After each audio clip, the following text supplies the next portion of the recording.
So you finish your Pixlr work, whether it looks like mine or looks like another project that I assigned you. It's time to pass it in. But how do you pass something in from Pixlr? Well, let me show you. It's nice and easy. With your finished work, we're going to go and click on File, go down to Save. You could also hit Control-S. There are keyboard shortcuts for almost every situation. But for now, let's click on Save. Here are a couple options. That was the name of the original photo, but let's label it, and are you ready? This is really specific. Let's label it your last name, and then whatever the name of the project is.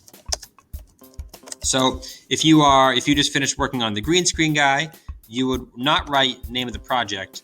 You would write whatever your last name is, Jones, Smith, DeCola, and you would write your last name and then green screen guy. But if you worked on a project called Billboard or Banner, it would be your last name and then Banner. Whatever it is you're working on, it's very important to label this. It's part of the process.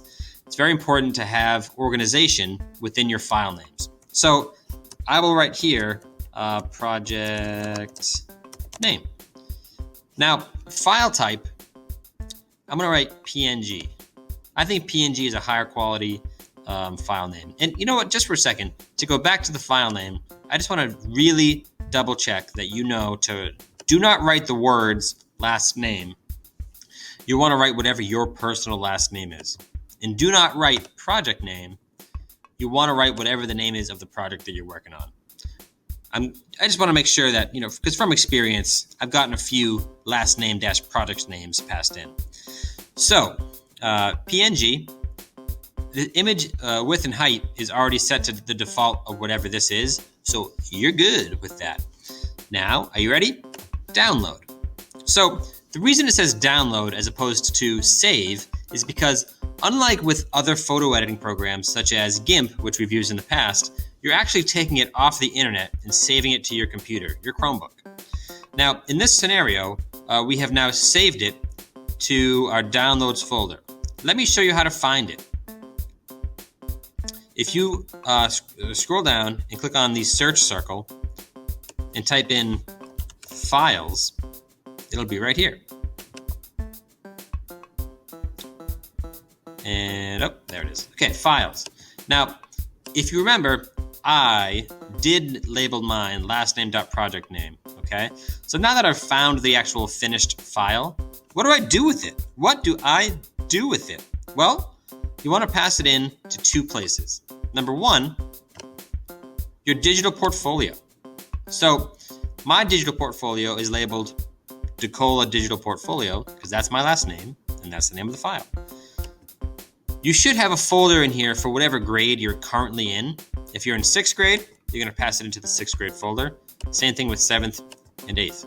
However, I'm going to pass it into 8th grade because I'm going to pretend that I'm an 8th grader. Double click, 8th grade media production. Okay, so if I scroll down again, the pop-up bar will come up. I click on the files icon and I drag it in. All right, it's officially passed in to your digital portfolio. Now, I really want to make this also clear. Excuse me. I really want to make this also clear.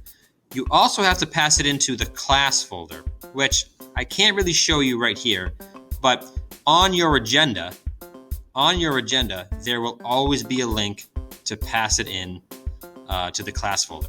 That's something I will show you in person at the front of the classroom.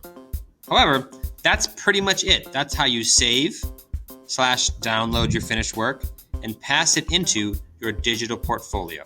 Once again, it's very important that it's labeled correctly with your last name and the product name and that it's in your portfolio. If you have any questions, please rewind or ask Mr. DeCola.